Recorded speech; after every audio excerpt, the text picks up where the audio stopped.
انگلستان کی سرزمین تھی، سرجری کا وقت تھا، آپریٹ کرتے ہیں، سرجری کرتے ہیں ڈاکٹر کہتے ہیں سرجری کے وقت ایک سوال کیا گیا، سوال کیا تھا، غور کیجیے گا کہ شدید صدمہ ہو، بے قراری ہو، بے چینی ہو، تین باتیں ہو، صدمہ، بے قراری، بے چینی، سب سے پہلے کس چیز کا علاج یاد آئے؟ کہتے ہیں مختلف جوابات آئے اس حوالے سے اور سب نے اپنے حساب سے جواب دیے، کوشش اور جواب دیے، لیکن مؤثر جواب اس کا مانا گیا جس کا جواب آج 1400 سال پہلے والے جواب کے ساتھ میچ کر گیا۔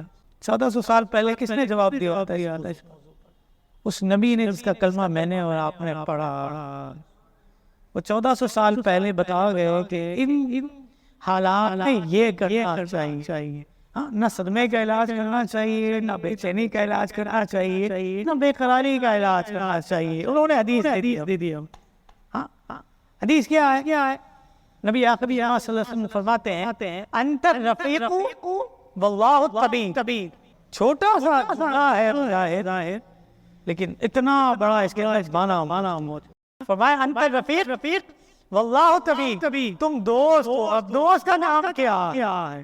یہ مصطفیٰ کریم صلی اللہ علیہ وسلم سائیکولوجیکلی بات کر رہے ہیں۔ فرمایا دوست وہ ہے کہ دوست کا کام ہے ڈھارس پہنچانا، پیٹ سبکنا، ہمت دلانا، حوصلہ بڑھانا، یہی کام ہے دوست کا۔ جب دوست ہو اور ہمت توڑ دے، آپ کو پیچھے دھکیل دے، آپ کو وہ باتیں کہیں گے جس سے آپ مذہب بھول جائیں، آپ کی بے چینی مزید اضافہ ہو جائے، بے قراری اضافہ ہو جائے، آپ کے صدمے کو جو ہے مزید ملٹی پلائی بائی 10 ہو جائے، تو وہ دوست تو نہیں ہے آپ کا، ٹھیک ہے زبان سے کہتا ہے لیکن اس کا ایٹیٹیوڈ تو دوستوں والا نہیں ہے۔ انت رفیق، دوست اور دوست کا کام ڈھارس ہے۔ پھر کیا فرمایا؟ واللہ الطبیب، اور اللہ علاج فرمائے۔ تو جب صدمے والا آئے، بے قراری والا آئے، بے چینی والا آئے، تو پہلے اس نے پیٹ کو پکڑ کر اس کو ڈھارس جائے، فکر نہ کر، ہم ہمارے ساتھ ہیں۔ ہم بھی کیا کرتے ہیں؟ ہمتیں بتاتے ہیں، پیٹ تھپکتے ہیں، حوصلہ دیتے ہیں، نہیں ہو جائے گا کوئی مسئلہ نہیں بیٹا، پریشان نہیں، سب ہم ہیں نا آپ کے ساتھ۔ میں تو اکثر و بیشتر یہی ہوتا ہے میرا۔ تو اس سے کیا ہے کہ ڈھارس بنتی ہے اور سامنے والا مزید آپ کے قریب آتا ہے، اور جب قریب آتا ہے تو پھر آیت سے حدیث کا کام لے سب۔ ایک چیز شریعت نے سکھائی، آپ کی زبان سے محبت سے نکلنے والے چند الفاظ کسی کو زندگی دے سکتے ہیں، اس کی تھکن دور کر سکتے ہیں، اس کے لیے مشکل وقت میں مرہم کا کام دے سکتے ہیں۔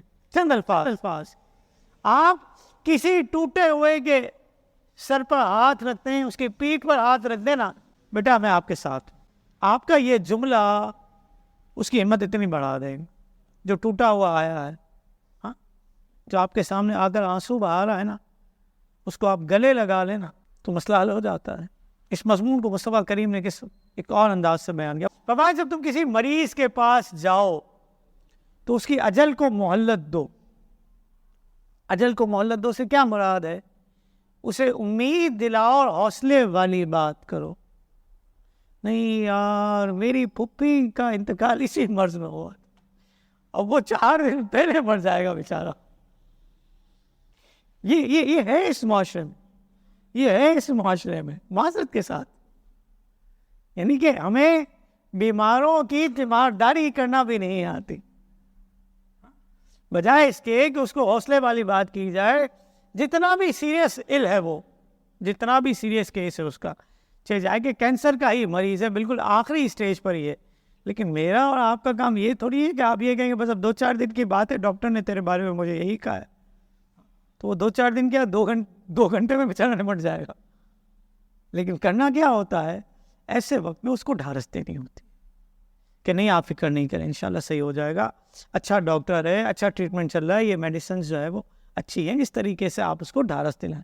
یہ فرمایا گیا، مصطفیٰ کریم فرمایا جب کسی مریض کے پاس جاؤ اس کی اجل کو مہلت دو، یعنی اس کو امید دلاؤ، حوصلے والی بات کرو۔ آپ اس کے مرض کو تو نہیں لے جا سکتے، ہاں اس کو نفسیاتی ڈھارس ضرور دے سکتے ہیں۔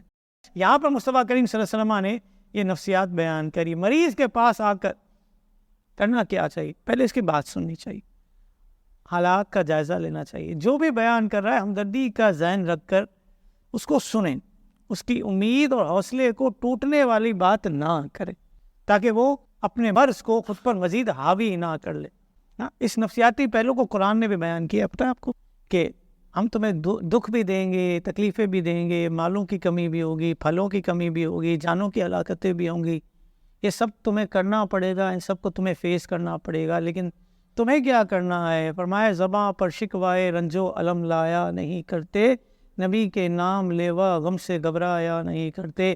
جن کا ٹارگٹ جنت ہوتا ہے, اللہ اس کے رسول کی رضا ہوتی ہے, وہ ان چھوٹے چھوٹی باتوں کو اپنے اوپر حاوی کر کے واویلے نہیں مچاتے. قرآن نے اسی چیز کو بیان کیا, فرمایا وَلَنَبْلُوَنَّكُم بِشَيْءٍ مِّنَ الْخَوْفِ وَالْجُوعِ وَنَقْصٍ مِّنَ الْأَمْوَالِ وَالْأَنفُسِ وَالثَّمَرَاتِ.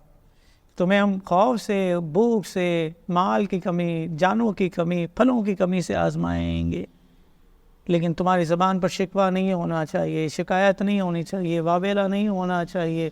گویا کہ یہ آزمائش تمہیں آگے کے لیے پختہ کر رہی ہے. ہوتا ہے نا, کوئی بڑا سا معاملہ آ جاتا ہے, کوئی مشکل آ جاتی ہے, انسان اس کو فیس کرتا ہے تو پھر آگے کے لیے مزید رستے کھلتے ہیں اس کے. گویا کہ قدرت جو ہے اس بندے کا اسٹیمنا بنا رہی ہوتی ہے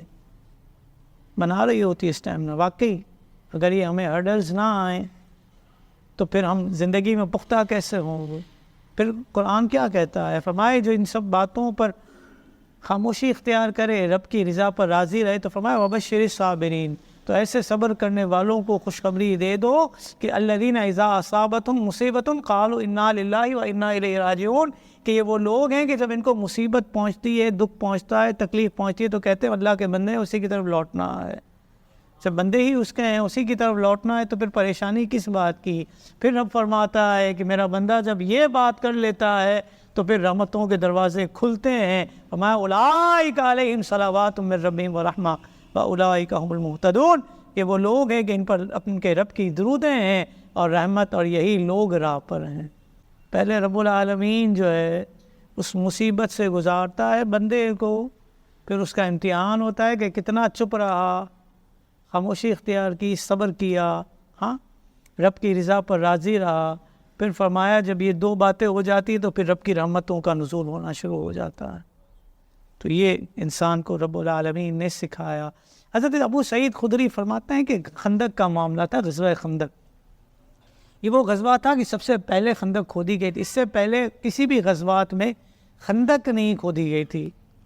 تو یہاں سے یہ پتہ چلا کہ مصطفیٰ کریم صلی اللہ علیہ وسلم کے اصحاب نے یہ مشورہ دیا کہ ہم خندق کھود دیتے ہیں تاکہ ان کے اور ہمارے درمیان ایک راستہ ہو جائے, ایک آڑ ہو جائے, یہ براہ راست ہم پر جو حملہ آور نہ ہو سکیں.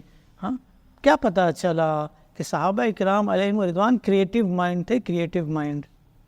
نئے نئے کام کر کے نئے کام کیا کرتے تھے, نئی اسٹریٹجیز تیار کرتے تھے اور جنگیں کیا کرتے تھے. آج ہم نے ان ساری چیزوں کو چھوڑ دیا ہے, وہی پرانا ڈھب چل رہا ہے تو سالوں سے چل رہا ہے, تو پھر رزلٹ بھی ویسے ہی آتے ہیں نا. کیا فرمایا خندق میں حالات کچھ دشوار تھے, پریشانی کا معاملہ تھا, دل ہمارے حلق تک آ گئے تھے, ہم بہت پریشان تھے. محبوب کریم نے اپنے اصحاب کی ہمت بندھائی. دیکھیں سائیکولوجیکل کام کر رہے ہیں نا مصطفیٰ کریم, کہ یہ ہمت ان کی ٹوٹ رہی ہے, یہ پریشان ہو رہے ہیں, گھبرا رہے ہیں.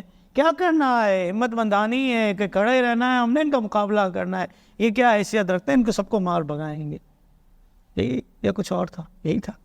کیا فرمایا اب حضور نے فرمایا یہ دعا کرو, کیا اللہم استر عوراتنا وآمن روعاتنا, اے اللہ ہماری ظاہری اور باطنی عیوب کو چھپا دے اور ہمیں ان عیوب سے امن عطا فرما. صحابہ اکرام سے فرمایا اس دعا کو بار بار پڑھو. مصطفیٰ کریم فرماتے ہیں صحابہ اکرام نے اس کو بار بار پڑھنا شروع کیا. وہ غم کی کیفیت, وہ دشواری کی کیفیت, وہ پریشانی کی کیفیت چھٹنا شروع ہوئی, دشمن بھاگنے لگے اور مسلمانوں کو امن ملا اور فتح بھی ملی. کیا ہوا؟ فرمایا وہ امن کس صورت میں آیا؟ ایک تو اس دعا کی برکت سے, مصطفیٰ کریم نے جو ڈھارس بندھائی اس کی برکت سے. فرمایا کہ اللہ نے دشمنوں کو ہواؤں سے دھکیل دیا اور انہیں ہزیمت اٹھانا پڑی.